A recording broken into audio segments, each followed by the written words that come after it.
புரட்டாசி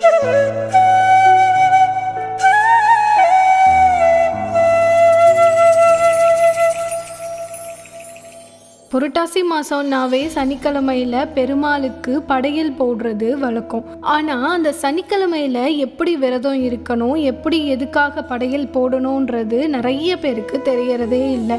சனிக்கிழமைனாவே காலையில் எழுந்திரிச்சு குளிச்சு வீட்டை சுத்தம் செஞ்சு கோவிலுக்கோ இல்லைன்னா வீட்டில் இருக்கிற பெருமாளுடைய ஃபோட்டோவுக்கோ பூஜை பண்ணணும். ஒரு சிலர் அந்த நாளில் திருவெங்கட மாலை அப்படிங்கிற திருவெங்கடம் பற்றிய பாசுரங்களை பாடுவாங்க.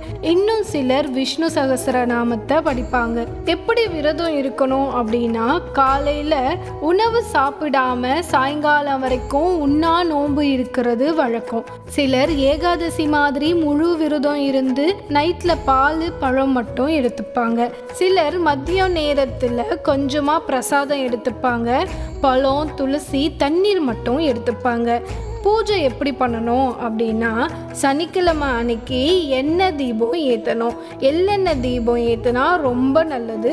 மஞ்சள், குங்குமம், துளசி, தேங்காய், வாழைப்பழம் வச்சு வழிபாடும் பண்ணலாம்.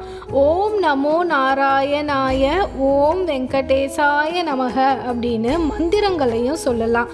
முழுசா விஷ்ணு சகஸ்ரநாமம் படிக்க முடியாதவங்க ஸ்ரீ ராம ராம ராமேதி ரமே ராமே மனோரமே சகஸ்ரநாம தத்துல்யம் ராமநாம வரானனே அப்படிங்கிறத மட்டும் சொன்னாலே முழு சகஸ்ரநாமம் படிக்கிறதுக்கான பலனும் கிடைச்சிரும். பிரசாதம் சாமிக்கு வைக்கிறதா இருந்தா திருப்பதி லட்டு மாதிரி செய்ய தெரிஞ்சவங்க செஞ்சு வைக்கலாம்.